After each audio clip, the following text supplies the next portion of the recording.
Hello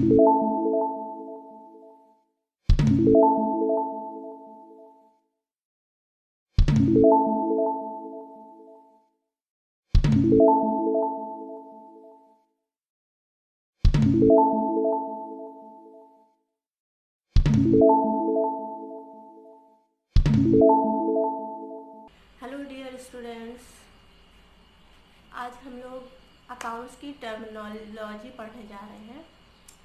यानी कि कुछ ऐसे वर्ड्स होते हैं जो नॉर्मल लैंग्वेज में कुछ और बोला जाता है और अकाउंट्स के टर्म्स में कुछ और बोला जाता है। जैसे बाकी के भी सब्जेक्ट्स में होता है, साइंस में बहुत सारी चीज़ें ऐसी होती हैं जो नॉर्मली कुछ और हम लोग उनको बोलते हैं, प्रोनाउंस करते हैं, लेकिन साइंस की लैंग्वेज में कुछ और प्रोनाउंस करते हैं। उसी तरह से टैली में भी यानी अकाउंट्स में भी ऐसा होता है कि बहुत सारे वर्ड्स ऐसे हैं जिनको नॉर्मली हम लोग जानते हैं, लेकिन उसके अकाउंट्स के टर्म्स में उसका नाम हमें मालूम नहीं होता है। इसलिए जब अकाउंट्स में क्वेश्चंस आते हैं तो हमें पता नहीं होता है कि ये किस वर्ड की या किस चीज़ के लिए बोला जा रहा है।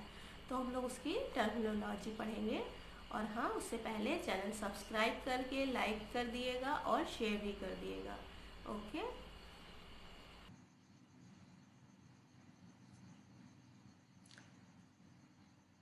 5 ग्रुप्स में से फर्स्ट जो है वो है हमारा कैपिटल अकाउंट। ओके, कैपिटल क्या होता है? नॉर्मली कैपिटल आपको जब भी नाम लिया जाता है तो कैपिटल ऑफ इंडिया दिल्ली, या फिर कैपिटल ऑफ यूपी जहाँ आप रहते हैं उसका कैपिटल याद आता है, बट ये वो कैपिटल नहीं है। ओके, ये लेटर्स के कैपिटल स्मॉल होने वाला भी कैपिटल नहीं है। ये कैपिटल है पूंजी का। ठीक है, पूंजी को हम कैपिटल कहते हैं। अब पूंजी क्या होती है? पूंजी जब हम अपने बिजनेस को स्टार्ट करने के लिए स्टार्टिंग में जो भी अमाउंट या फिर गुड्स लगाते हैं वो हमारा कैपिटल कहलाता है।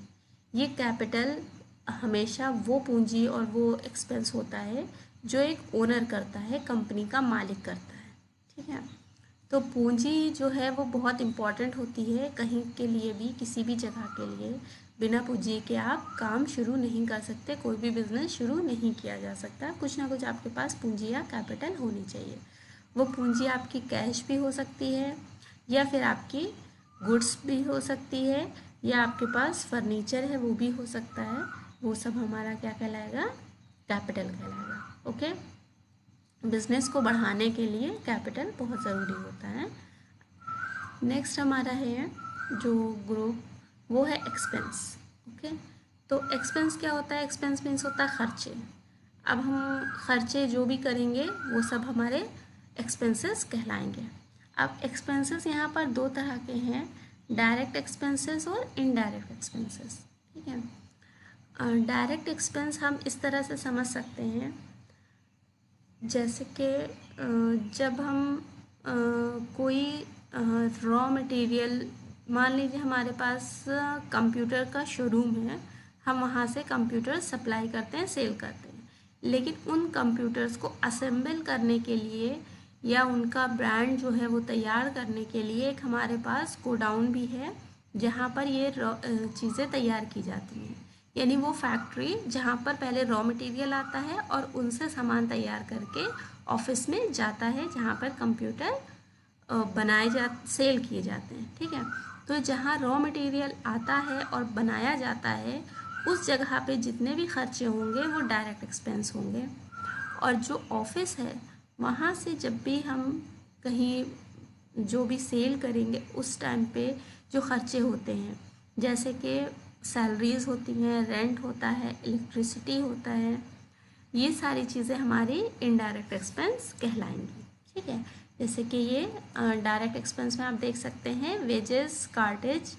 वेजेस मजदूरी जो रोज़ का होता है, जो लोग रोज़ के अकॉर्डिंग काम करते हैं। कार्टेज अगर सामान आपका तैयार हो गया है तो उसे ऑफिस तक लाने का जो खर्चा होता है, या उसमें जो भी आपका रॉ मटेरियल को गोडाउन तक लाने में जो खर्चा होता है वो आपका कार्टेज हो गया।